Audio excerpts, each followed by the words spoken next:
Heyo, my name's Ryan Epp, and I'm gonna go through my end of semester project. It's called Telesketch Phrase Similarity.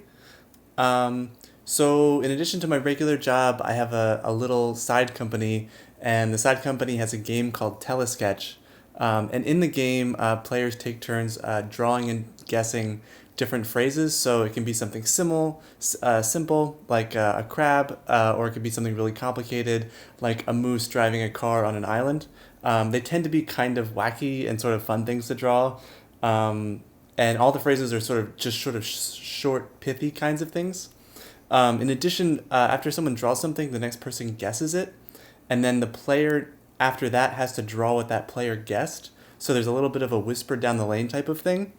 And the game also has, as a sort of monetization thing, it has coins. So if you guess well, then you get some coins, or if your drawing was guessed well, you get coins. So we need a way, in a lot of cases, to measure the similarity between different phrases, because sometimes you can get something really similar, like cat and kitten, which we want to give players credit for because they basically got what the drawing was, but they were just a little bit off. So there's something in the game right now that I wrote really quickly a long time ago that isn't very good. It pretty much just looks at synonyms and tries to use those in place of that. So the idea here was to take what we learned in the class and try to make some improvements to the phrase similarity function that we're using in the game to try to make the game more fun for players and make it a little bit more fair um, when people are playing.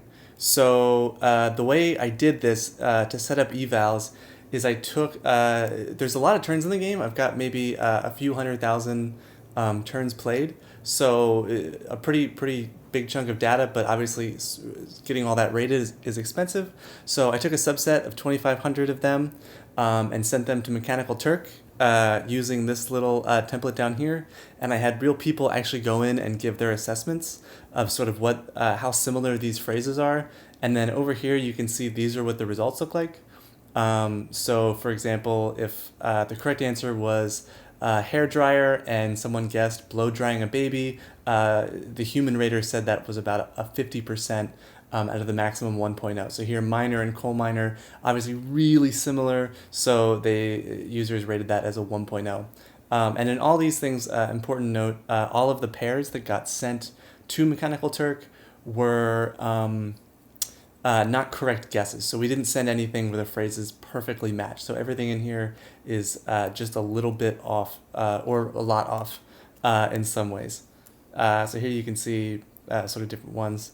Another thing that definitely comes up in this is not all of the raters were good. There was definitely, going through the results, there were some sort of really bad ratings, and people who either didn't understand the task or didn't get it. So the one of the initial assumptions was that there's going to be a lot of noise in this. I tried to kind of filter out as much as I could and go through it, but if I went through them all myself, I might as well just do the ratings myself. So yeah, so just something to keep in mind when going through this. Um, so moving on from there, I took all of the ratings we had and did this whole big exploration and sort of explored the data and all the sort of different attempts at coming up with a better similarity function. I set up baselines, first using a mean, and then second using the actual code that's being run in the game right now, and called that the production baseline. And went through it, and there's a whole detailed explanation with sort of what I did and why, and all the code is built into this function right here. So if you're checking out the project, that might be a good place to start. It kind of gives you an idea of how the project develops. Also, because I know there's a lot of noise in the results, I decided to use mean absolute error, since it's a lot less sensitive to the kind of outliers as opposed to like a mean squared error or a root mean squared error. So this was the sort of guiding benchmark that I was using for all of my models working through it, was this mean absolute error, which is pretty much just whatever the model predicted between 0 and 1 minus the actual prediction, and then the absolute value of that, and then sort of the average of all 2,500 ratings. So let's see. Yeah. So I went through a lot of different things. I tried using explicitly just the word counts was one of the first things. Just do the words in this one match this one, which is a little naive and really basic, and it didn't do so well. So eventually I moved on to what I initially thought I would end up using is these word embeddings, which I won't go into and explain. I'm sure as the TA you probably already know what a word embedding is, but the idea is that it's a vector representation of a word, and the distances between words is meaningful, and the way they're mapped into this high dimensional space sort of, you can get a sense of how similar a few words are, and you can do these sorts of interesting mapping. So the glove word embeddings were something that I used in the project. They were super helpful. And so what I ended up doing, the final, after a lot of sort of going through all of this, what the final function looked like after much trial and error is you sort of take two phrases and you do this yellow stuff right here is the pre-processing. So we did a bunch of pre-processing, which included merging these sort of potential compound words, which happens a lot, like for example teacup. Someone might guess that as two words, someone might guess that as one word. We want to give them almost full credit for that, so there's a step that sort of handles those things. Any kind of potential compound word mismatching matches those up. Then we remove stop words. Interestingly, there aren't a lot of stop words in this, and they don't come up as strongly as some other words, since this isn't full text like an article or natural language. This is more just these short, pithy phrases. But we do remove the stop words. And then the next thing, we take all the words from each phrase, and we compute the vector representations, which is basically just looking up those glove embeddings. And then we split, there's sort of two main paths going on. There's two different functions that get merged here in the end.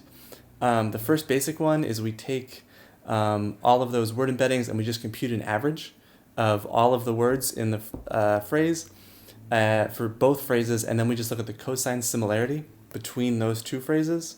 Cosine similarity is really nice here because unlike some other similarity measures, we always get a value between 0 and 1. Obviously, there's a real downside. We're losing some information about the intensity and the position of those words in the vector space. But after some trial and error, I wasn't able to come up with a good way to normalize things like Euclidean distance or some other distance function. So it tended to just stick with cosine similarity, and it actually worked really well. The other thing we run into a lot is there's a lot of misspellings, or people use proper nouns in their words. So we needed a way to deal with that. So the alternative is, if we can't find an embedding, it means it's a word that's probably misspelled. So we just use the Jarrell-Winkler distance instead of doing the cosine similarity on the mean vector. And this is it's just a measurement of basically how similar the character strings are. So how many of the same characters show up. It's more complicated than that, but you get a good sense. If you have two of the same word and they're misspelled, this score is really high. And if they're sort of random, unrelated words, you get a low score. So it works to cover the cases where it's just a misspelling of the correct answer. So this is one path where we sort of look at the mean vector and do that. And then the second path, it's a little bit different, but instead of merging and then doing the similarity, we look for the best similarity. So going through each phrase, we try to match up the best or the closest distance based on cosine similarity for each word, and then compute the similarity word-wise, which is what's going on right here. And then we average those similarities at the end. Instead of averaging the vectors and then computing the similarity, we do the similarity and then we average the similarities.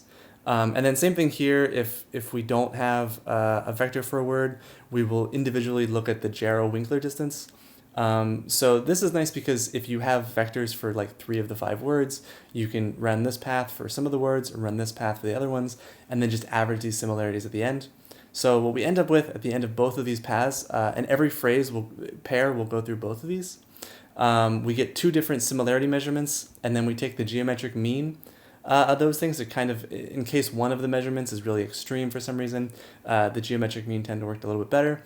And then the result of that ends up being the similarity score. I know that's a lot, apologies. So anyway, after doing all that, we end up with these results.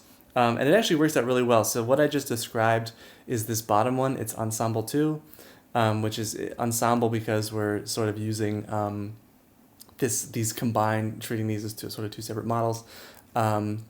So we managed to bring down the error, the mean average error, a good bit compared to what we're currently using in production. We also managed to bring up this R squared, which is another measurement I was kind of keeping tabs on throughout just to make sure we were getting something significant. And then in here, you can see all these in that file I mentioned, the sort of all these different versions of the model, slowly building up features and different techniques to come up with this eventual final model. You can see here the word count model was actually really bad. It doesn't even beat the, just doing the mean of all of the ratings, but we kept adding. Also, some of the smaller vectors didn't do quite as well. But we ended up with something that's really solid. I'm really excited to actually integrate this into the real game and see if it moves any of the player metrics. So finally, looking at this over here on the left, this is what we actually got out of mturk, which is the actual distribution. So this was the sort of the number of perfect ratings. This is the number of zeros. So it's pretty uniform with a little bit of skew on the top and bottom. And this is what our final Ensemble 2 function spits out. So we've got pretty similar. We're losing a little bit of this kind of trend in the middle here, but they actually end up being pretty similar distributions. So again, happy about that. And this is without doing any kind of like ML transforms or any kind of distribution fitting. This is purely, it's basically a heuristic, which is kind of neat that it works out so well. Anyway, so I have a few ideas on how I could take this a little bit further. I'm pretty happy with how it turned out so far, but if I want to go a little further with it, I can get some better data from mturk by using this current model to sort of weed out bad raters. It tended to be a lot of the bad ratings came from the same people doing the work. So if I could identify those users and sort of block them and remove their results from the things, I think we could get a lot better evals.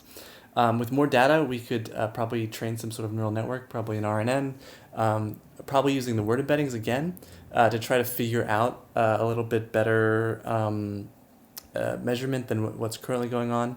I think this would probably work pretty well. And then maybe even trying to train a special word embedding that tries to measure visual similarity, maybe using image captions or something like that, I think could also probably provide a decent boost to this. Another thing is maybe if these things don't work out, pending that, add manually handling synonyms to the current setup. Right now, the embeddings, the cosine similarity between synonyms doesn't work that well. It tends to get a lot of other stuff really well, but synonyms aren't quite as good, so I think we could re-add what we had in actually the production version to this. It's probably what I'll end up doing. And then maybe a different distance function, if I could come up with a way to capture sort of the magnitude of some of the dimensions, I think that would also potentially help the results. So that's the whole thing. I want to show you a demo really quick. So this is what happens if you open the repo and run this Python similarity rater function. It'll open up this little terminal. This loading the embeddings takes a little bit.